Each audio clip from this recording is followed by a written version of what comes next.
Hi everyone and happy new year to you guys. The first video of 2024. So today we're going to do some predictions that I expect to happen in the stock market in 2024, and also we will recap my predictions that happened in 2023.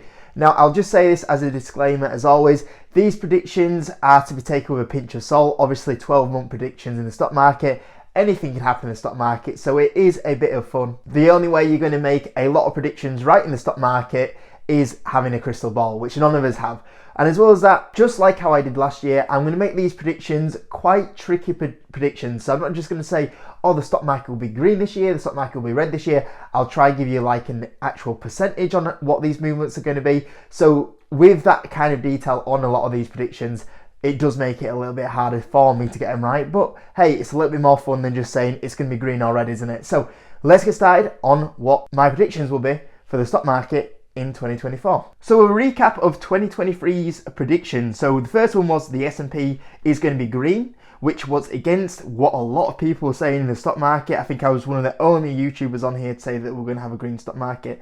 And I actually predicted that we will see a 15 to 20% return in the S&P 500. Now, obviously it was wrong because we did return 24%, but I've got to say that was a pretty good prediction there. So I don't have that one right, but I really want to give myself half a point because, like I said, no one's predicting a green market, and to be only 4% off is not bad at all. So even though I was wrong with that one, I was pretty happy with that prediction. The next one was inflation to come down. I said inflation would come down rapid, and I think we'll see the 2% mark. Now, we're actually at 3%, so we're very close to that one once again, and we actually have December's data still to come, which might push us into the 2%. So same again, I got that one wrong, but the fact that I was only a little bit off wasn't too bad at all. So I'm quite happy with how that prediction came. The next one was Apple to underperform the market. Now, as you can see, Apple did not underperform the market. It went to crazy valuations once again, a fantastic year. I've got to say though, I'm still surprised that Apple is doing this well. And when I look at the financials they did this year, I would have expected them to underperform the market. So yeah, I got that one wrong, hold my hands up, but I've got to say, with the financials they did, I would have expected them to underperform the market this year, but it is what it is. Number 4, Chinese stocks to outperform. Now, number 5 is very similar to this. Chinese stocks did not outperform. They had a pretty stinker of a year and missed out the rally once again. So, I mean, it's been a bad year for Chinese stocks for nearly 3 years on the row. Are they going to make it a 4th year this time round? We'll see. And that linked up to the 5th one, which was Huye to go up 50%. I thought we'd see the rebound in Chinese stocks, and I thought Huye would take a lot of the tough comps out the way, but once again we've seen Chinese regulations be slapped on them once again. And just think, when you think they've had enough regulations slapped on them, they keep coming back to the Chinese government, so that one didn't work out. Number 6 was McDonald's to underperform the market, which did happen. McDonald's did underperform the S&P 500. My reasoning behind that is just that it had such a good year last year. Everyone moved into safety stocks. I believe that if we have a good year in the market, people will start taking the money out of the safety stocks like McDonald's and put them into some higher risk stocks, and that did happen, so I got that one right. Number 7 was S4 Capital to double up. It didn't double up, in fact it fell down by half, so that went totally in the wrong direction. We saw marketing budgets get cut a lot faster than what I thought, and as well as that there was a double profit warning in there, which definitely did not help it. Number 8 was HIMS to double up. Now HIMS actually had a very good year, it was up over 40%, and I would have said that actually when you look at the financials they did, I believe HIMS should be double. It should have doubled up from where it was at the start of the year. So I did get that one wrong, but I did kind of call that right, that they were going to have a good year. If you told me the financials they did this year, I would have expected the share price to double up. So I did get that one wrong, but sort of in the right direction there. Number 9 was Tesla to growth to be way below analyst expectations. So at the start of the year, analysts and everyone was expecting Tesla to grow 40% year over year. I said that they would grow around 20% a year, and as we've seen the year has gone on, they have gone around about 20% a year. So the fact that I called out Tesla growth will slow down rapidly below expectations, what analysts are expecting this year, I did get that one right. I've got to say, if you told me the numbers that Tesla did this year, I would have said Tesla would be probably negative or underperform the market this year, but actually they've outperformed the market. So I didn't put that in my prediction, but that one did really surprise me. And number 10 was Boohoo to buy Revolution Beauty. That did not happen as well, so that one I did get wrong. So overall, with my 2023 predictions, I thought they weren't too bad. I thought there were some good ones in there, and then there was a couple that I was way off. So not a bad bunch there. Moving on to 2024 predictions. So first of all, the S&P 500. I believe the S&P 500 will have a green year. I do believe the S&P will return 5 to 10%.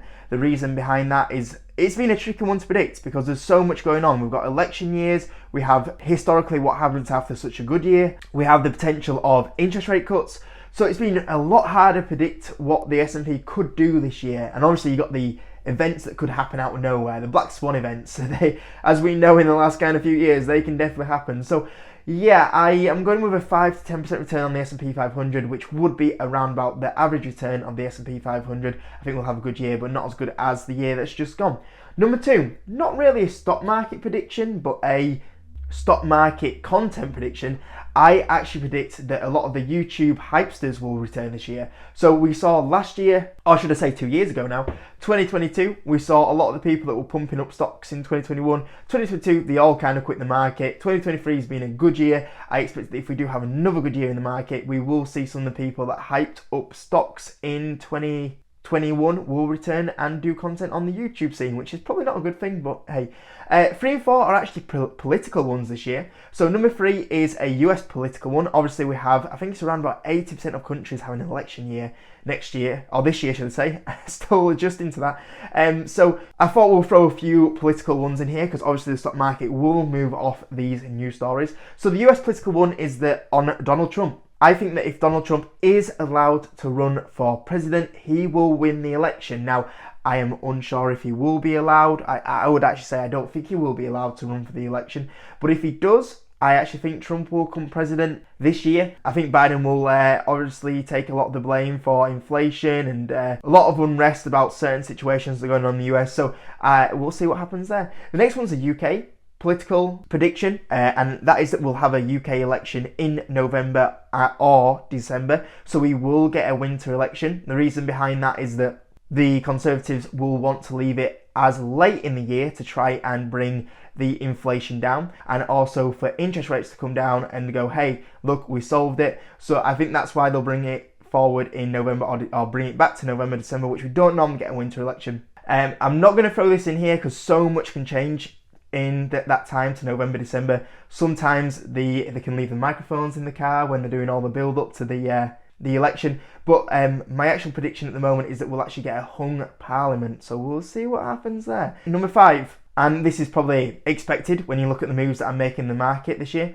when we just finished, or last year. S&P 600, I actually think it'll outperform the S&P 500. I think we'll see small caps come back to life with interest rates potentially coming down. A lot of money moving out from the S&P 500 into the S&P 600. So we'll see what happens there.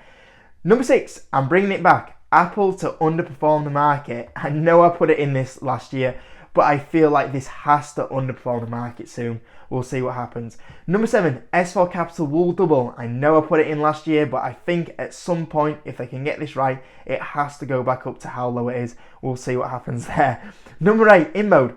I believe that they will acquire a company. If they don't acquire a company in 2024, I believe they will actually do a share buyback. We'll see what happens. Number 9, this is going to shock a few people. DraftKings.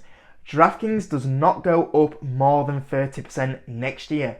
So obviously if I'm expecting the market to go up 5 to 10%, you would expect DraftKings to outperform the market. But I don't think it'll outperform the market by that much. I think it's had a lot of share price now brought forward. I think it's got the competition aspect coming in. So I think that everyone has big expectations after a 200% return last year. I think that this year it might have a bit of a cooling off period, but still I would take 30% any day of the week from DraftKings. But I think it's going to have definitely a cooler year than last year.